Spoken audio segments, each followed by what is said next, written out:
ఇప్పటి వరకు మీరు చాలా హాంటెడ్ ప్లేసెస్ గురించి హారర్ స్టోరీస్ గురించి వినే ఉంటారు. ఈరోజు మన ఇండియాలో ఉన్న కొన్ని most haunted and horror places గురించి చెప్పబోతున్నాను. మీరు హారర్ స్టోరీస్ బాగా ఎంజాయ్ చేసే వాళ్ళైతే ఈ వీడియో మీకోసమే. ఇంకా లేట్ చేయకుండా వీడియో స్టార్ట్ చేసేద్దాం. మొదటిది హైదరాబాద్లోని Ramoji film city. Ramoji film city నిర్మించిన ప్రాంతం గతంలో నిజాం కాలంలో యుద్ధ భూమిగా ఉండేది. ఇక్కడ చాలా మంది సైనికులు చనిపోయారని చెప్తారు. అదే స్థలాన్ని తర్వాత ఫిలిం సిటీగా డెవలప్ చేశారు. ఇక్కడికి వచ్చే వాళ్ళు ఎన్నో భయానక అనుభవాలు పొందారు. ఇక్కడ ఉన్న కొన్ని హోటల్స్లోని ఫర్నిచర్ హఠాత్తుగా కదలడం, భయపెట్టే శబ్దాలు వినిపించడం వంటి ఇన్సిడెంట్స్ ఎన్నో జరిగినట్లు చాలా మంది స్టాఫ్ అండ్ సెలబ్రిటీలు చెప్తారు. అలాగే లేడీ కాస్ట్యూమ్స్ ఎవరో చింపినట్లు కనిపించడం, షూటింగ్ సమయంలో కెమెరాలు ఉన్నట్టుండి పని చేయకుండా ఆగిపోవడం, పవర్ సప్లై కరెక్ట్ గా ఉన్నా కూడా లైట్స్ బ్లింక్ అవుతూ ఉండడం జరిగాయి. కొంతమంది ఆర్టిస్టుల ప్రకారం వారిని ఎవరో వెంబడిస్తున్నట్లు ఫీల్ అవ్వడం లాంటి విచిత్రమైన అనుభూతులు ఎన్నో వాళ్లకు కలిగాయి. ఒకసారి ఒక ప్రముఖ చిత్రానికి షూటింగ్ జరుగుతుండగా ఆ మూవీ యూనిట్ రాత్రి 2 గంటల సమయంలో షూటింగ్ చేస్తున్నారు. షూటింగ్ రామోజీ ఫిలిం సిటీలోని ఒక పాత బిల్డింగ్ దగ్గర జరుగుతోంది. అక్కడ అంతా చాలా సైలెంట్ గా భయంకరంగా ఉంటుంది. అప్పటికే ఆ బిల్డింగ్ గురించి ఆ టీమ్ కి ఇది హాంటెడ్ ప్లేస్ అని టెక్నీషియన్లు చెప్తూ ఉండేవారు. ఆ సమయంలో ఒక లైట్ బాయ్ మీద పైనుంచి స్టేజ్ లైట్ పడిపోయింది. అదృష్టం బాగుండి అతనికి పెద్దగా గాయమేమీ కాలేదు, కానీ ఆ లైట్ కి ఉన్న హుక్ పూర్తిగా కట్టేసి ఉండగా ఎలా పడిపోయింది అని ఎవరికీ అర్థం కాలేదు. విచిత్రం ఏంటంటే అదే రాత్రి మరో లైట్ బాయ్ తలపై ఎవరో బలంగా కొట్టినట్లు అతని తల మీద గాయంతో పాటు స్పష్టమైన వేలిముద్రలు కూడా కనిపించాయట. కానీ అక్కడ ఎవరూ లేరు. ఈ ఇన్సిడెంట్ తర్వాత ఆ యూనిట్ అసలు రాత్రిపూట అక్కడ షూటింగ్ చేయడమే మానేసిందట. ఆ టీంలోని కొంతమంది సిబ్బంది నిద్రలో ఉలిక్కిపడి లేచేవారట. ఎవరో పిలుస్తున్నారన్న భ్రమ వాళ్లకు కలిగేదట. ఇంకొక స్టోరీ ఏంటంటే ఒకసారి ఒక హారర్ స్టోరీ మూవీ షూటింగ్ జరుగుతోంది. ఆ movie shooting spot Ramoji film సిటీలోని పాత కట్టడాల ప్రాంతం. ఈ ప్లేస్ అటు ఆర్టిస్టులకైనా టెక్నీషియన్లకైనా చాలా చీకటి జ్ఞాపకాలను మిగిల్చిందనే చెప్పాలి. ఈ సినిమాలో పనిచేస్తున్న ఒక మహిళా డాన్సర్ తన డ్రెస్సింగ్ రూమ్ లో రెడీ అవుతున్నప్పుడు ఆమెకు స్పష్టంగా ఎవరో రూమ్ లో ఉన్నారన్న ఫీలింగ్ వచ్చింది. మొదట అది తన భ్రమేమో అనుకుంది. కానీ ఒక్కసారిగా అద్దంలో ఉన్న తన రిఫ్లెక్షన్ లో వెంటనే కనిపించి మాయమయ్యే ఒక నీలి నీడను చూశానని ఆమె చెప్పి భయపడిందట. ఆమె చెప్పిన కథ ప్రకారం అద్దం ముందు ఉన్నప్పుడు ఎవరో స్లోగా తన భుజాన్ని తాకినట్టు రూమ్ లో ఎవరూ లేని పరిస్థితులలో ఒక్కసారిగా కుర్చీలు కదిలిన శబ్దం వినిపించింది. అదే రోజున ఆమె నిద్రలేని రాత్రిని గడిపింది. ఎవరో గదిలో తిరుగుతున్నారన్న శబ్దాలు ఆమెకు స్పష్టంగా వినిపించాయి. రెండవది 3 కింగ్స్ చర్చ్. గోవాలోని వెల్సావ్ అనే గ్రామంలో ఉన్న ఈ 3 కింగ్స్ చర్చ్ 16వ శతాబ్దంలో పోర్చుగీసు పాలకులు కట్టించారు. అక్కడ అప్పట్లో 3 రాజులు ఉండేవాళ్ళు. వాళ్ళు ఒకరి మీద ఒకరు గెలవాలని రాజకీయ పోరాటాలు చేసేవారు. వారి మధ్య శత్రుత్వం రోజు రోజుకు పెరిగిపోయింది. అందులో ఒకరు కింగ్ హోల్గర్ అల్వుంగేర్ అనే రాజు మిగిలిన ఇద్దరిని భోజనంలో విషం కలిపి చంపేశాడట. ఆ తర్వాత ఆయనకు ప్రజల నుంచి తీవ్ర నిరసన ఎదురవడంతో ఆ చర్చిలోనే ఆత్మహత్య చేసుకున్నాడు. ఆ రోజు నుంచి అక్కడ ఒక భయంకరమైన శాపం మిగిలిపోయిందంటారు. ఒకప్పుడు రాజుల మధ్య జరిగిన అసూయ, మోసం, చంపుకునేంత పగతో కూడిన చరిత్ర ఇప్పుడు ఆ స్థలాన్ని హాంటెడ్ ప్లేస్ గా మార్చింది. ప్రతి సంవత్సరం జనవరి 6న 3 కింగ్స్ ఫీస్ట్ జరిగే రోజున ఆ రాజుల ఆత్మలు చర్చి చుట్టూ తిరుగుతాయని అక్కడి లోకల్స్ నమ్మకం. చాలా మంది స్థానికులు రాత్రి వేళ చర్చి వద్దకు వెళ్ళడానికి భయపడతారు. అక్కడ రాత్రిపూట ఎవరెవరివో నీడలు, రాకపోకల శబ్దాలు, ఎవరో పిలుస్తున్నట్లు అనిపిస్తుందని చెప్తారు. ఎలక్ట్రోమాగ్నెటిక్ ఫీల్డ్ వాల్యూస్ కూడా అక్కడ నమోదయ్యాయని కొంతమంది పారానార్మల్ ఇన్వెస్టిగేటర్స్ చెప్తున్నారు.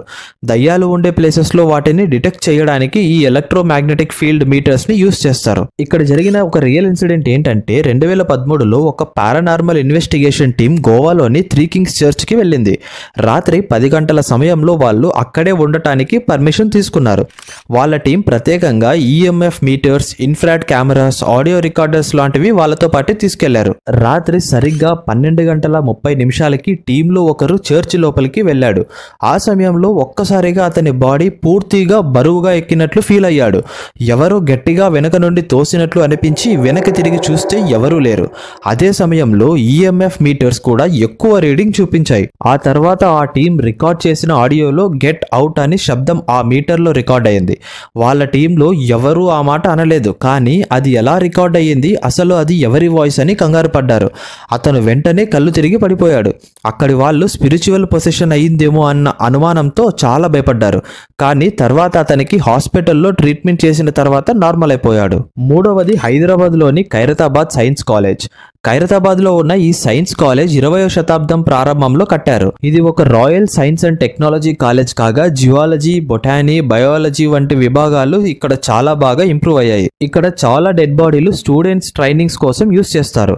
ఈ డెడ్ బాడీలు చాలా వరకు గవర్నమెంట్ హాస్పిటల్స్ నుంచే వచ్చేవి. కొన్ని ఫినాన్షియల్ ప్రాబ్లమ్స్ వల్ల అని చెప్పి ఆ కాలేజ్ ఉన్నట్టుండి మూసేశారు. కానీ అక్కడ స్థానికులు మాత్రం వేరే విధంగా చెప్తున్నారు. కాలేజ్ లోపల రాత్రిపూట ఏదో శబ్దాలు, ఆర్తనాదాలు వినిపించేవని, అక్కడే ట్రైనింగ్ కి ఉపయోగించిన మృతదేహాల్లో కొన్ని అశాంతిగా మిగిలిపోయాయని చెప్తారు. చాలా మంది అక్కడ గార్డులు, సిబ్బంది రాత్రిపూట ఉద్యోగం చేసేందుకు కూడా ఒప్పుకునేవారు కాదు. 2012లో ఒక ప్రైవేట్ గార్డ్ అక్కడ రాత్రి డ్యూటీలో ఉన్నప్పుడు బిల్డింగ్ లోపల ఆడుకుంటున్న చిన్న పిల్లల శబ్దాలు, డోర్స్ కొట్టుకునే సౌండ్స్, మెట్లపైన ఎవరు నడుస్తున్నట్టు వచ్చే శబ్దాలు వినిపించాయట. కానీ అతను ఫ్లాష్ లైట్ వేసి చూస్తే అక్కడ ఎవరూ లేరు. కానీ శబ్దాలు మాత్రం ఆగట్లేదు. ఒక్కసారిగా వెనుక ఎవరో ఊపిరి తీసుకున్నట్లు అనిపించింది అని చెప్పాడు. ఆ తర్వాత అతను అక్కడ పని చేయడం వదిలేశాడు. కానీ కొంతమంది రీసెర్చర్స్ ఈ place negative energy hot spots గా ఉందని చెప్పారు. అంటే అక్కడ దయ్యాల ప్రభావం ఉండే అవకాశం ఉందన్నమాట.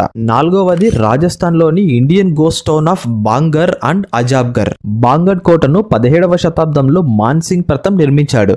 ఇది ఒకప్పుడు చాలా గొప్ప రాజ్యంగా ఉండేది. ఇక్కడ రాజులు, ప్రజలు సంతోషంగా జీవించేవారు. కానీ ఉన్నట్టుండి కొన్ని సంవత్సరాల తర్వాత ఇది పూర్తిగా ఖాళీగా అయిపోయింది. ప్రజలు ఉన్మాదంగా ప్రవర్తిస్తూ ఊరంతా శాపగ్రస్తంగా మారిపోయింది.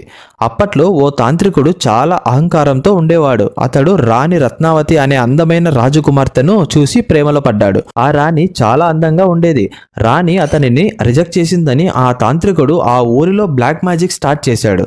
రాణి అతని రహస్యాన్ని బయట పెట్టింది. దాంతో అతన్ని చంపేశారు. అతను చనిపోయే ముందు ఒక శాపం పెట్టాడు. ఈ కోట పూర్తిగా నశిస్తుంది, ఇక్కడ నివసించే ఎవ్వరూ బ్రతికి బయటపడరు అని శాపం పెట్టి చనిపోతాడు. అప్పటి నుంచి కొద్ది రోజులకే ఊరంతా శాపగ్రస్తమై ప్రళయంలా అంతమైపోయింది. ఇప్పటికీ అక్కడ రాత్రిపూట వెళితే కోటలో నుంచి అరుపులు, బంగారు ఆభరణాల శబ్దాలు, చిన్నపిల్లల ఏడుపు, నీడలు కనిపిస్తాయంటారు. రాణి రత్నావతి ఆత్మ ఇంకా ఆ కోటలోనే ఉందంటారు. తాంత్రికుడి ఆత్మ కూడా అక్కడే తిరుగుతుందని చెప్తారు. దీంతో సూర్యాస్తమయం తర్వాత ఈ కోటలోకి ఎవరూ వెళ్ళకూడదు అని ఆర్కియాలజికల్ సర్వే ఆఫ్ ఇండియా ఒక కండిషన్ పెట్టింది. కోటలో రాత్రిపూట ఏం జరుగుతుందో ఇప్పటికీ ఎవరికీ తెలియదు. కేవలం కొంతమంది ట్రావెలర్స్ మాత్రమే మార్నింగ్ టైమ్స్ వెళ్ళి వస్తారు. కొంతమంది శాస్త్రవేత్తలు దీన్ని కేవలం మనలో ఉండే భయం వల్ల ఇలా అనిపిస్తుంది అని అంటున్నారు. కానీ పర్యావరణ శబ్దాలు, అన్యూజువల్ ఈఎంఎఫ్ రీడింగ్స్ మరియు పర్యాటకుల అనుభవాలు మాత్రం వేరేలాగా చెప్తున్నాయి. 2017లో ఢిల్లీకి చెందిన 4 యువకులు బాంగర్ కోటకు వెళ్లారు. వాళ్ళు అనుమతి లేకుండా రాత్రి సమయంలో ఆ కోట చుట్టుపక్కల తిరుగుతుండగా వారిలో ఒకరికి ఏదో ఒక శక్తివంతమైన అజ్ఞాత బలంతో వెనుక నుంచి తోసినట్లు అనిపించింది. అతను ఒక పెద్ద రాయిపై పడిపోవడంతో తీవ్రమైన గాయాలయ్యాయి. దీంతో వాళ్ళు భయంతో అక్కడి నుంచి పారిపోయారు. స్థానికులు వారిని ఆసుపత్రికి తీసుకెళ్లారు. ఈ ఇన్సిడెంట్ వార్తల్లో కూడా వచ్చింది. ఎందుకంటే ఆర్కియాలజికల్ సర్వే ఆఫ్ ఇండియా అధికారులే ఈ ఘటన తర్వాత మరోసారి హెచ్చరికలు జారీ చేశారు. సాయంత్రం 6 తర్వాత బాంగర్ ప్రాంగణంలోకి ఎవరూ ప్రవేశించకూడదని. 5వది గుజరాత్ లోని డూమాస్ బీచ్. డూమాస్ బీచ్ గురించి స్థానికులు చెప్తున్న కథ ఏంటంటే ఇక్కడ కళ్ళను తిప్పితే రాత్రి సమయంలో మీరు 1 కాదు 2 కాదు చాలా ఆత్మలను చూడగలరు. ఇక్కడకు సమీపంలో ఉన్న చాలా ప్రాచీనమైన శ్మశానం వల్ల ఈ ప్లేస్ శాపగ్రస్తంతో ఆత్మల ప్రభావానికి గురైనట్లు చెప్తారు. అక్కడి లోకల్స్ ప్రకారం ఆ శ్మశానంలోని శాంతి దొరకని ఆత్మలు ఈ బీచ్ లో తిరుగుతున్నాయని, చీకటి పడిన తర్వాత బీచ్ లో నడుస్తున్నప్పుడు వింతైన గుసగుసలు, నవ్వులు, ఏడుపులు విన్నట్లు చాలా మంది అక్కడికి వచ్చే సందర్శకులు, స్థానికులు చెప్తుంటారు. 2014లో ఒక కుటుంబం డూమాస్ బీచ్ కి వెళ్ళింది. వాళ్ళు రాత్రిపూట సముద్ర తీరంలో నడుస్తుండగా అందులోని ఒకరి చెవిలో వెళ్ళిపో అని వినిపించిందట. ఆ తర్వాత ఆ కుటుంబం అక్కడి నుంచి పరుగులు తీశారు. ఈ బీచ్ ఆత్మల ప్రభావంతో చాలా భయంకరంగా మారింది. ఈ బీచ్ హాంటెడ్ ప్లేసే కాకుండా బ్లాక్ శాండ్ కి కూడా చాలా ఫేమస్. చూశారు కదా, మీకు ఈ వీడియో థ్రిల్లింగ్ అండ్ ఇంట్రెస్టింగ్ గా అనిపించింటే తప్పకుండా ఈ వీడియో లైక్ చేసి మన ఛానల్ సబ్స్క్రైబ్ చేసేయండి. ట్రూ హాంటెడ్ ప్లేసెస్ సిరీస్ లో పార్ట్ 2 కావాలంటే కమెంట్ సెక్షన్ లో పార్ట్ 2 అని కమెంట్ చేయండి.